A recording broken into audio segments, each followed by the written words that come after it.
Bonjour Christophe Castaner. Bonjour Sonia Mabrouk. Merci d'être avec nous à distance ce matin sur Europe 1. L'épidémie, monsieur le ministre, s'aggrave en France. Prévoyez-vous d'ores et déjà un durcissement des mesures de confinement ?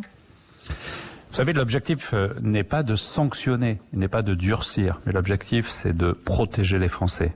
D'abord, c'est eux qui doivent se protéger dans leur comportement et donc c'est la raison pour laquelle nous avons mis en place le confinement.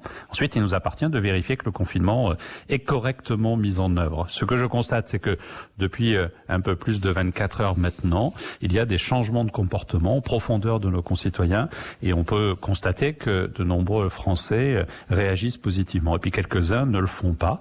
Et donc, il est nécessaire que nous puissions intervenir. Depuis hier matin, il y a eu 70 000 contrôles qui ont été faits en France. Il y a eu 4 095 contraventions qui ont été faites jusqu'à hier soir et ça s'est poursuivi dans la soirée.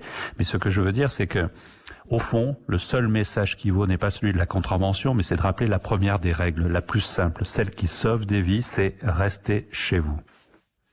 Mais pourquoi, Christophe Castaner, certains n'appliquent pas, comme vous le dites, à la lettre ce confinement ? Ils font exprès de ne pas comprendre ou bien les mesures ne sont pas suffisamment claires ? Je crois que les mesures sont claires. Restez chez vous. Tous nos auditeurs et tous les Français le comprennent. Ensuite, il y a des gens qui sous-estiment le risque et qui considèrent qu'il y a un emballement médiatique, un emballement politique et qui peuvent même alimenter la stratégie du complot. Il y a des gens qui pensent qu'ils sont des héros modernes à enfreindre la règle, alors même qu'ils sont des imbéciles, je vous le dis, parce qu'ils font courir des risques à la fois à eux, à leur famille, à leurs proches, mais aussi au personnel de santé qui seront là. Même s'ils ont des comportements idiots, ils seront là pour les accompagner, les soigner, les sauver. Et donc c'est voilà. Et puis certains considèrent que on est un petit héros quand on enfreint des règles. Eh bien non, on est, je le dis, un imbécile dans son comportement et surtout une menace pour soi-même. Et donc c'est cela sur quoi il faut insister. Je vous remercie de le faire.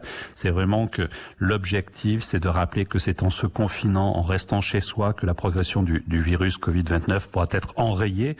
Et je le dis à ceux qui nous écoutent, et c'est ainsi que vous pourrez protéger vos familles, protéger les autres, protéger les personnels de santé.